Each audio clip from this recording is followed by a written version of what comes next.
Thank you for tuning in to the Andrew Tate Show by GSMC Sports. I'm your co-host, Sarah. I'm here as always with Tate. We are delighted to be with you. We have a great show for you today. We'll be covering Game 1 between the Boston Celtics and the Indiana Pacers. We'll be moving on to how the House versus the NCAA settlement could reshape college sports. We'll talk about observations about Jim Harbaugh and the Chargers' off-season training activities. And then we'll move off from sports. We'll talk about some of the drama happening around the portal between New York City and Dublin, Ireland. And then we'll move to our fifth segment. Stay tuned for that, when we will talk about more dumb criminals. I don't think there will ever be a shortage of dumb criminals. Before we start, I would like to ask, as always, that you like and subscribe to the show. That it really does help the algorithm, gets this show out to more people. Also, if you want to leave we do get a lot of comments and questions during the show. So if you would like to have your question or comment read on air, I ask that you use the tips and donations link, which is going next to me. That will ensure that we see those questions and we can answer those questions on air. It puts that question at the top for us.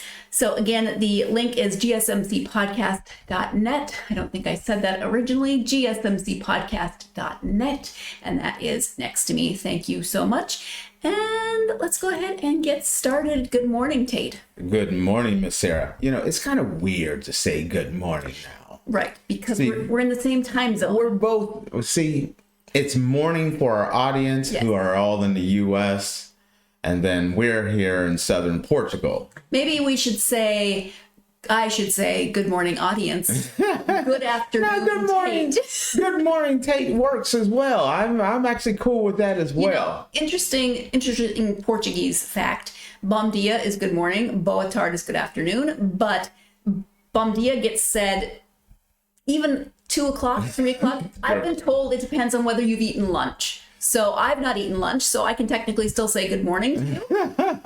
It's one of those things where it's just like, living in Portugal, I've tried to pick up Portuguese. I am the worst person for picking up another language, especially something as hard as Portuguese. It is hard. So the verbs are hard. My vocab, I do pretty good with vocab, but you can't make an entire conversation without verbs. Like I can't just say eggs, cheese, how much? It's one of those things. Growing up, you know, I grew up in Ohio, in the Cleveland, Ohio area.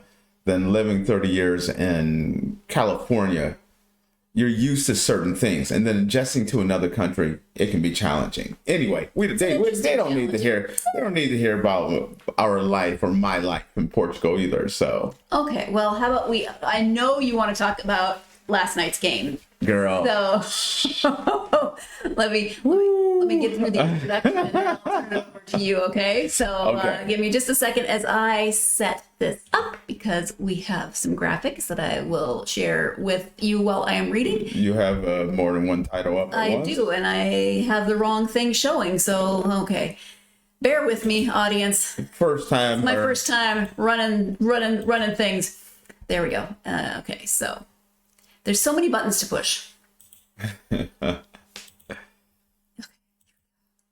I did it. All right. So, as you know, the Boston Celtics secured a dramatic 133-128 overtime victory over the Indiana Pacers in Game 1 of the Eastern Conference Finals.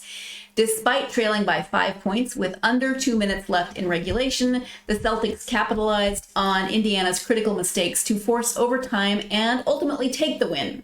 Jaylen Brown's clutch three-pointer with 5.7 seconds remaining tied the game at 117, sending the contest into an extra period.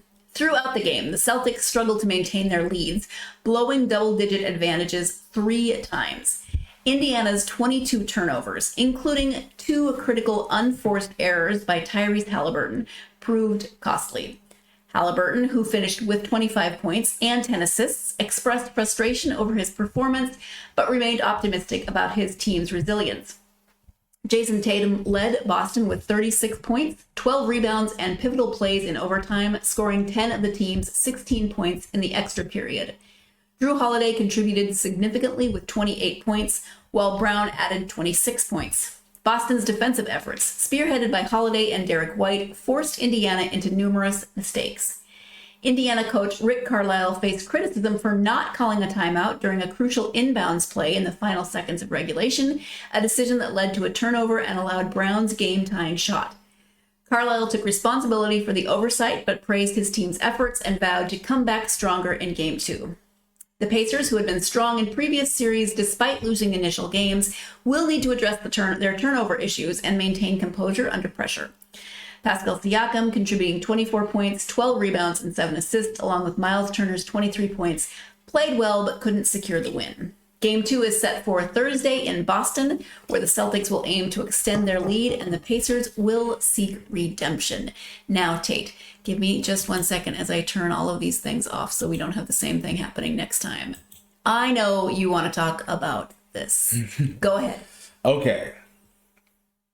This is one of those games that Indiana, the team, the players, everyone, they got to be sick on this one. This one, you have to be absolutely sick.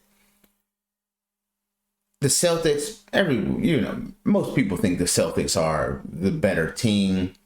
Most people don't give Indiana much of a chance at all.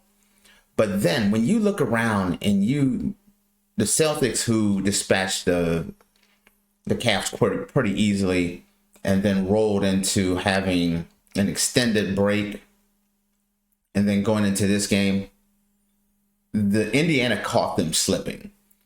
They were a little off from being off so long, and they had this game. This game, it's kind of one of those situations when you're like, hey, we won the game.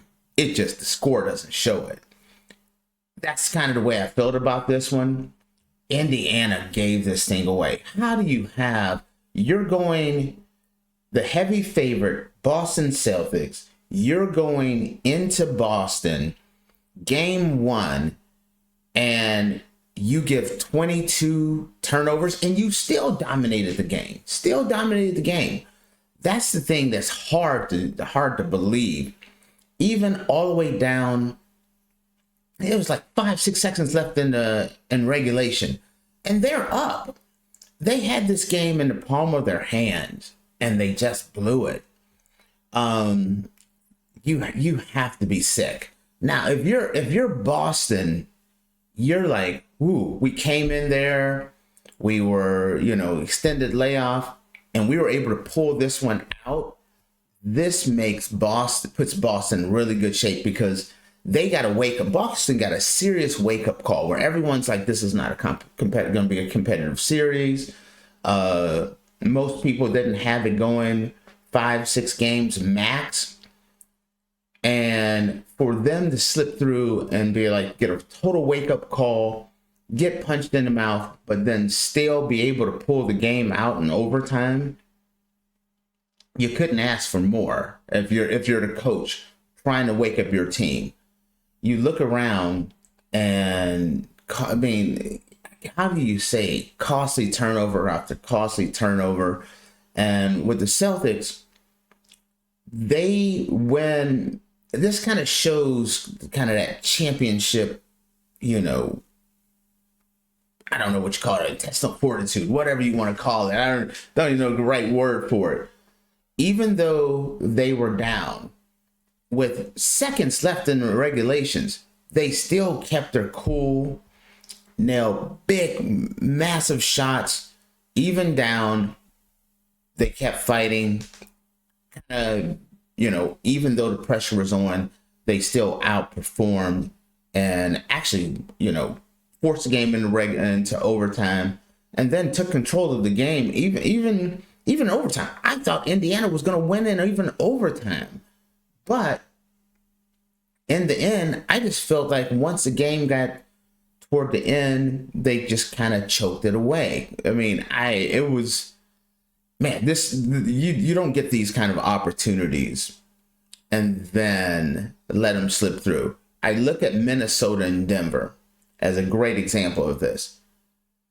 Minnesota came in, won game 1 against Denver, and that's the move that kind of built their confidence.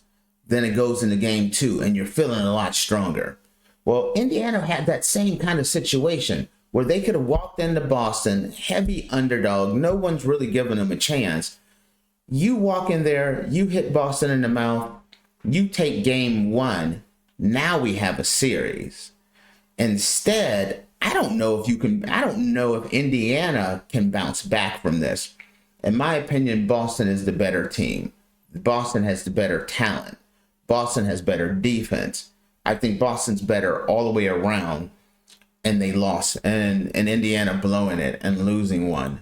That's something that you just can't afford to do. Side note, really quick. I think Championship Intestinal Fortitude is the name of my new band. I've decided. But what do you think? What do you think Indiana? Was there one thing that Indiana did that they could have? I know a lot of people are like Tyler Burton's costly turnovers and things of that nature. It was more. I felt like it was.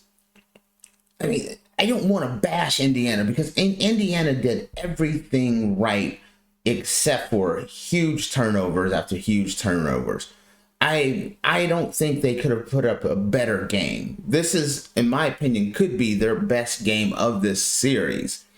So that's one of those things where I felt like they did everything right, and yet it wasn't good enough. And that's, you know what I mean? When you go through and you put out everything you have and you fall short, it's hard to come back from something like that. That's kind of what I was looking at. Now, moving on to game two, this is where I really want to see how Indiana responds. The Celtics are at home. The Celtics are the one that had the long layoff. And, really looking at it, the Celtics are going to be a better team than they were last night. You kind of knock the rust off. Everyone who's been in their ear saying this is an easy series, you're going to win this. No, it's not going to be that competitive. You got the wake-up call. Now Indiana's a serious team. So Tatum, Brown, the Celtics, they're going to be ready to go game two. I want to see how Indiana responds to a heartbreaking loss. Because this is the definition of a heartbreaking loss. They had this game in the palm of their hand, and they just blew it. How do you come back from that? I want to see the level of intensity on how they come back, because I don't know if you can come back when you have a situation like that. So, especially on a young team like Indiana, how do they respond?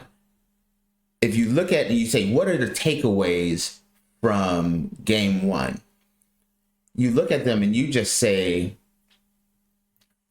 right now, if Indiana cuts down on the turnovers, then they win that game. Can they duplicate what they did in this game, but cut back on the turnovers? That's the key to game two. It'll be interesting to see if this sets the tone for the rest of the series or if they can bounce back.